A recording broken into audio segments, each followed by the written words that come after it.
When someone says you should use a product or service, you are skeptical. You should be, which is why Myers Auto won't ask you to trust them for your vehicle repair and maintenance. However, they will ask you to trust their customers. My name is Jeff. I've been going to Myers Auto for about 4 years now. It's nice when you can deal with the owner of a business. And for me, dealing with Dwayne, he goes out of his way to take care of you. It's always going that extra mile for your customer. Find out for yourself. Myers Auto, just north of L on 140th Street.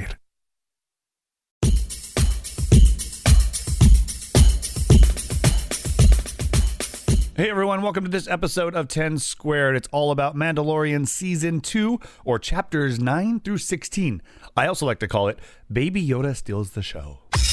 The plot of the season is basically, now that the Mandalorian has the child, is what they call him, he has to find a Jedi, one of his kind, and they have basically adventures trying to find a Jedi to see if Baby Yoda, the child, will go with them and train as a Jedi.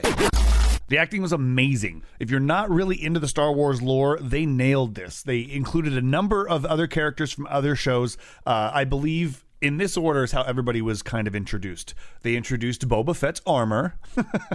They introduced Bo-Katan, and then they introduced Boba Fett, Ahsoka, and Luke Skywalker. It is amazing. Also, the Sarlacc pit. They obviously, Boba Fett survived the Sarlacc pit. So acting was on point. I can't wait for the other series that are going to be coming out about Ahsoka and Boba Fett. It's going to be great.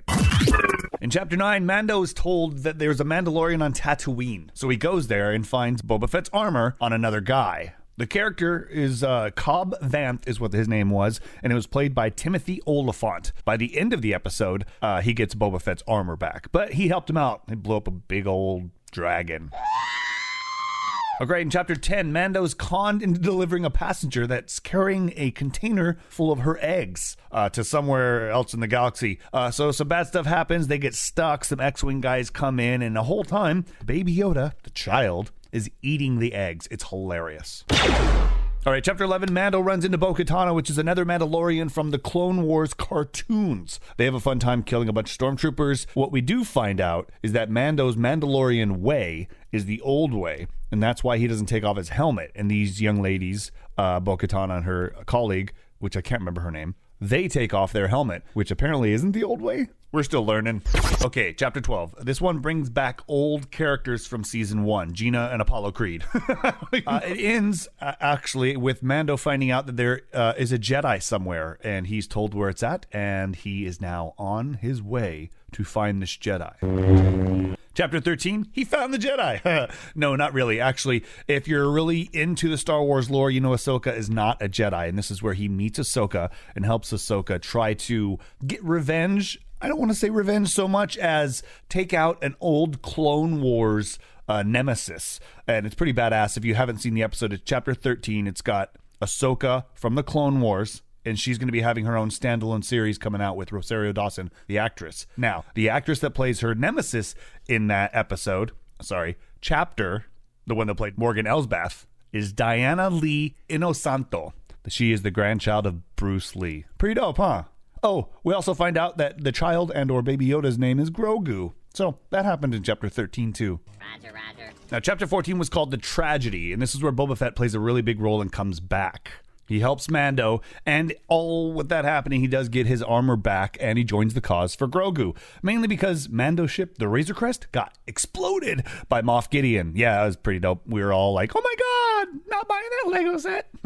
Okay, so this is where Grogu is at the Jedi Temple, and that big old sky thing shoots up in the sky, and he's trying to reach out with the Force to touch a Jedi, and then he's kidnapped by the Dark Troopers, and then he's taken onto a ship, which is Moff Gideon's.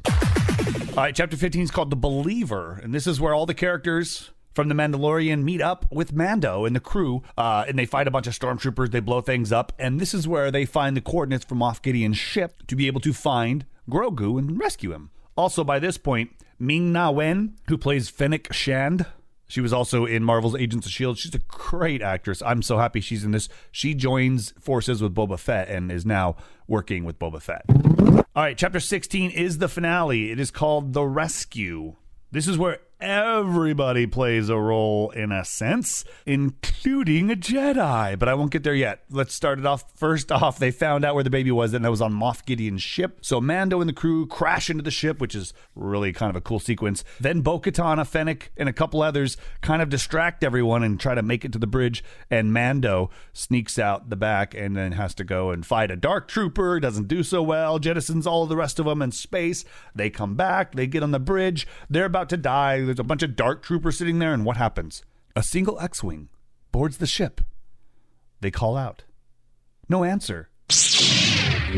Yes, it's a green lightsaber. He boards the ship and takes down all of the dark troopers. It's Luke Mother Skywalker. He shows up because Grogu did reach out on the earlier episode through the Force, and he kind of takes Grogu. Grogu did, however, need permission from Mando to leave, and Mando actually took his helmet off at the very end. Spoilers!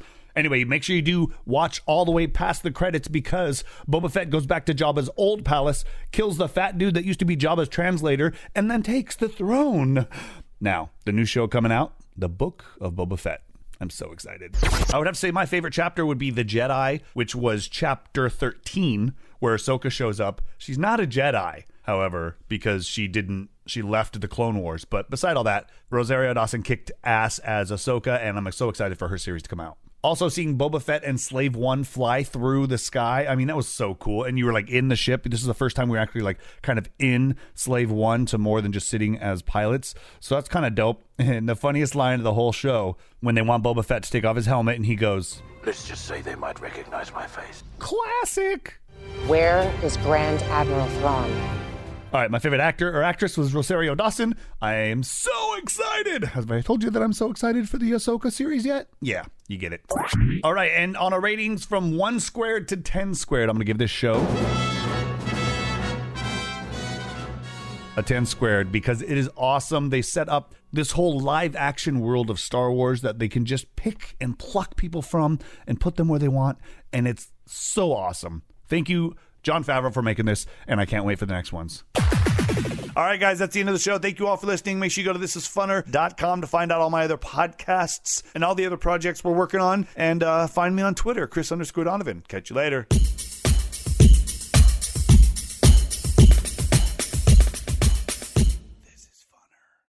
With Lucky Land Slots, you can get lucky just about anywhere. Dearly beloved, we are gathered here today to... Has anyone seen the bride and groom? Sorry, we're here. We were getting lucky in the limo and we lost track of time. No, Lucky Land Casino, with cash prizes that add up quicker than a guest registry. In that case, I pronounce you lucky.